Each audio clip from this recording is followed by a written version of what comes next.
ఇక గోటు మనం గోటు అంటే మేక తెలుగులో పండగలకి జాతరలకి మేకను కోసుకొని తింటే మనకి ఎంత కిక్ వస్తుంది ఉప్పు కారం కలిపేసుకొని ఈ సినిమా చూసిన తర్వాత గ్రేటెస్ట్ ఆఫ్ ఆల్ టైమ్ అని చెప్పేసి ఇచ్చారు. సూపర్ అంటే సూపర్. ఫస్ట్ హాఫ్ లో కొంచెం లాగ్ అంటున్నారు. లాగ్ కాదు కాక ఇంట్లో అమ్మాయి చెప్పే మాటలు ఎట్లుంటాయి బోరింగ్ అనిపించవు మీకు. ఫ్యామిలీ చెప్పే మాటలు అంటే మీరు చదువు అయిపోయిన తర్వాత ఎంత లైఫ్ సెట్ చేసుకుంటారు. అట్లనే ఈ సినిమాలో కూడా ఫ్యామిలీ ఎమోషనల్ సెంటిమెంట్ ఉంది కాబట్టి అది మీకు బోరింగ్ అనిపిస్తుంది. దాన్ని జాగ్రత్తగా వినండి. వింటే మీకు సెకండ్ హాఫ్ లో వెళ్ళి ఆ ఎలివేషన్స్ కానీ ఆ ట్విస్టులు కానీ దద్దరిల్లిపోద్ది. ఒక టైంలో అనిపించింది నాకు అదే సినిమాలో మహేష్ బాబు సినిమాలో ఒక డైలాగ్ ఉంటుంది చూడు, నా చేతిలో కనుక కత్తింటే వీడి పీక కోసేస్తాను నాజర్ అంటాడుగా. ఆ కొడుకు క్యారెక్టర్ చూసిన తర్వాత ఆ ఫీలింగ్ కలిగింది నాకు.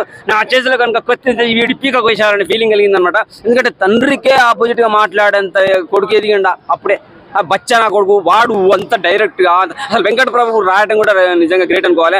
2 క్యారెక్టర్ క్రియేట్ చేసి ఒక చిన్న కొడుకు క్యారెక్టర్ ని తండ్రి మీదకి అంతగా ఉసిగొల్పడం అనేది రియల్ గ్రేట్. మస్తు చేసిండు. ఆ కొడుకు క్యారెక్టర్ లో అయితే విజయ్ మస్తు చేసిండు అనమాట. కిరాక్ అనిపించింది.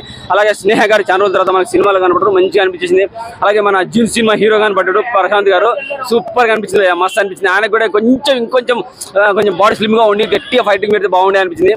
అసలు ఒక సందర్భంలో అనిపించింది ఆయననే వీలున్నా, ప్రభుదేవ వీలున్నా, ఇంకో 2-3 క్యారెక్టర్లు వాళ్ళు వీలన్నా, అసలు ఈయన వీలనా, ఈయన 2 క్యారెక్టర్లు చేసిన విజయ్ వీలనా, ఈ టైప్ లో ఇన్ని ట్విస్టులు.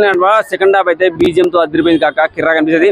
ఆ ఎండింగ్ లోకి వచ్చేసరికి క్లైమాక్స్ లో అయితే వాళ్ళ ఫైటింగ్ సూపర్ ఉంటుంది. ఒక డైలాగ్ ఉంటుంది, ఆ కూతుర్ని కొడుకు చేతిలో ఇరుక్కుపోతే ఒక డైలాగ్ ఉంటుంది అనమాట, నీకు ఎవరంటే ఇష్టం, ఏ హీరో అంటే ఇష్టం అని చెప్పి తల అంటది. మనకు ఆ సినిమా చూసినప్పుడు ఏమైనా అర్థం కాలే, తర్వాత అర్థమైంది. ఇట్లా తలతోటి గుద్దితే కొడుకు చరణ్ నుంచి కూతురుగా పడుకొని బయటకు వచ్చేది.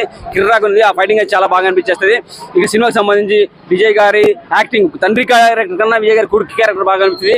స్నేహ ఎమోషన్ బాగుంది, బీజం బాగుంది, పాటలు బాగున్నాయి. త్రిష అయితే కిర్రాక్ బాబా ఐటమ్ సాంగ్ చేసింది. రే యూత్ మీకు కావాల్సిన ఐటమ్ సాంగ్ ఉన్నది మస్తుంది. ఇక దేశ సేవలో భాగం కావాలనుకునే యూత్ కానీ దేశ సేవలో